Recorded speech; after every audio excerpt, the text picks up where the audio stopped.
Hello everyone, I'm Todd Hilton from Nowhere Video Productions, and I'd like to welcome you to the second edition of Nowhere Video's Back Burner Breakdown. This is a short series that I've developed in order to dive into the Nowhere Video archive, where there have been multiple projects left behind, buried, forgotten for years and years, some of them over 20 years. This program will give you folks an idea on some of the projects that have been left behind and forgotten. In recent years, I've made a valiant effort in investing time to bring out some of these back burner projects and get them out to you so you can check them out. These are projects that at the time they all felt like they were great ideas until the next great idea came along, and then they got put in the archive, and there they've sat collecting dust for years and years and years. We'll take a look at some clips of some of these archived programs, and we'll have some fun with them. I'll give you some commentary, I'll give you some background on the projects, and let you know what they were about, and maybe why they got shelved. In the second edition, I'm going to be talking about a program called Rebuilding the Future. This was a documentary on a fire that happened at my alma mater, Rainier High School in Rainier, Oregon. This fire happened back in 1995. Myself, I'm class of 1993. I only lived a mile away from the school, so when I found out about this, I went down there with a camera to check it out for myself. The fire was apparently arson, and honestly, I don't know if they ever found out who did it. It's been so long ago. And because it's been so long ago, the interesting thing is, if you go online, you can't find any evidence that this fire ever happened. When I was working on my 20th class reunion video, which I included this footage that I shot for this documentary, I was trying to do research just out of curiosity, and there was nothing. It's like it never happened.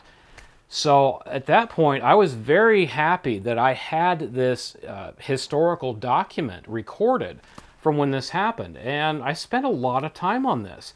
So again, this was back in 1995. I got an interview with the school superintendent. I've got a speech from the high school principal at the time, and I got exclusive access to the school during the process that it was being rebuilt. So I have all this, and I actually did a shortened edit of the fire documentary and included it in my high school reunion video. But I never produced the full-length documentary that I intended to make back in 1995. So all that extra footage is still sitting in my archive. Something else that I got was little snippets from the local Portland news stations where they were interviewing teachers and talking about the fire. Those are all included in this. So it's really a great collection of footage that I think is historically important, especially to a small community like Rainier. So when it's done, I will give the school a copy of this video. It was 1995. It's all VHS. It's old. It's like over 25 years old now. But again, I feel it's historically important, and we'll take a look at that footage, and I'll give you an idea of the kinds of things that I got for it. So this was my first trip down to the school after the fire, and I couldn't believe what I was seeing. This is a place that was very familiar to me in the recent years leading up to the fire, and now to see it just sitting there in devastation, it was shocking, to say the least. And finding out that it very well could have been arson, that's just insane. To think of that in my hometown, it's practically unheard of. Rainier, Oregon is a small town, and most of the community knows each other in some fashion. And for something like this to happen, it's big news, and it's not something that people are going to forget. They had the area pretty well cordoned off, so I couldn't get too close. I had to rely on zooming in to be able to see inside, see the wreckage inside the classrooms. Already the fire had gutted what I knew of as the Orange Hall. This housed the social studies and English departments. This was one of the very first reports on the fire. As Jim Marr reports, investigators have not ruled out arson. I mean, teachers collect things and save them and use them, and they're gone. English teacher Sarah Parkin watches as firefighters pick through the remains of her classroom. Took hoses in there and they School District Superintendent Gene Carlson says the damage could have been much worse. And that pretty much stopped the fire from going that way, and then they made every effort to stop it here. The school's automatic fire alarm never went off. Investigators don't know how long the fire burned before a neighbor spotted the flames at 2:30 this morning. It was reported by a passerby. We're in an isolated area here, so and they saw a large column of smoke and flame coming from the top of the building, which means it was probably through the roof by then. About 500 students attend classes here. Money is tight in this small community, but the town is expected to respond. This is not something that will stop this community. This is something that will make this community respond even higher and even better. They're a terrific group of people. The school can be rebuilt, but the memories and mementos inside the destroyed classrooms are lost forever. Shortly after, this is my next look, and my first time actually being able to see inside the school. This was just a shocking sight. Again, a place that has been familiar to me is now totally foreign. It's like visiting a ghost town where all that's left of the building are the outside walls. Everything is completely gutted. No walls, no roof, no flooring, just bare concrete. It's completely unrecognizable as a place that I once knew. A place that I spent 4 years of my life now sits as an empty shell. But work was already starting to work from scratch and rebuild this part of the school from the ground up, to give it a new interior, new roof, reconstruct the classrooms. The very next time I visited, now we had a roof, we had the skeletons up for walls, they had electricity, they had the basic lights set up through the hallway, the corridors there. And now you could start seeing the outlines of where the new classrooms would be. Found out that they would actually enlarge the classrooms, make them bigger than they were originally, where most classrooms would have one window apiece. Several of the classrooms would now have 1.5 windows. Every time I revisited the school during the process, more progress would be made, and you could see this place start to take shape. Hi, I'm talking to Wayne Coster, the new principal of Rainier High School, and this is the first day of school back after the fire last April, and the rebuilding is still going on. Construction is expected to last at least hopefully only a month longer or so. How has the day gone so far, being the first day back at school?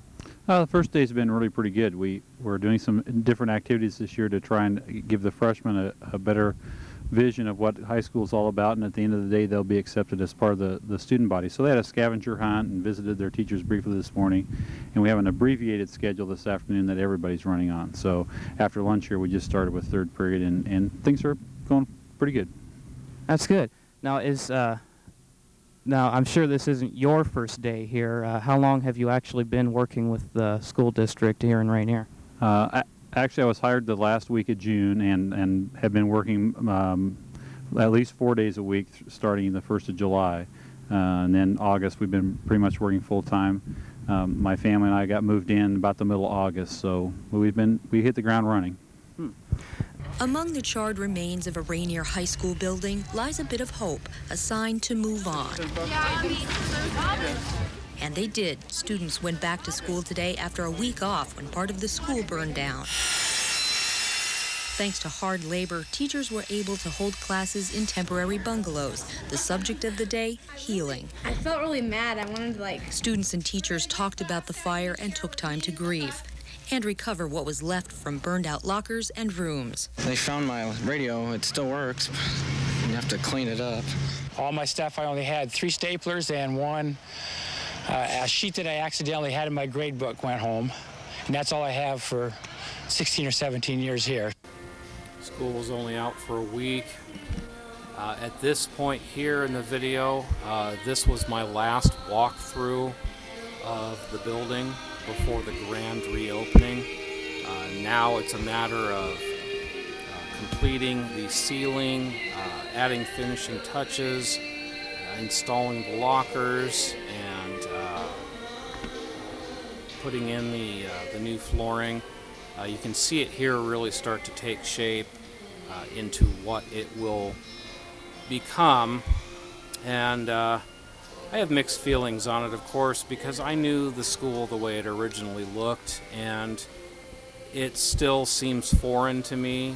The contracting company did a wonderful job in restoring the school and making it a fresh new place, but to me it's foreign. It doesn't look like my school anymore, and it never will. It's been a really interesting fall for me. I was actually offered the position of principal at Rainier High School towards the end of June, and I knew that you all had a fire earlier in April, and that there was a little, excuse me, and that there was kind of a mess up there. The first time I saw the building, it was empty. No walls, no roof, no nothing. And in some ways, it was kind of hard for me to understand exactly what had happened. But I know that there was a freshman English class last year that wrote some papers about how they felt right after the fire. And it was really kind of interesting because when you read those, you kind of begin to get a picture. And let me share just a couple.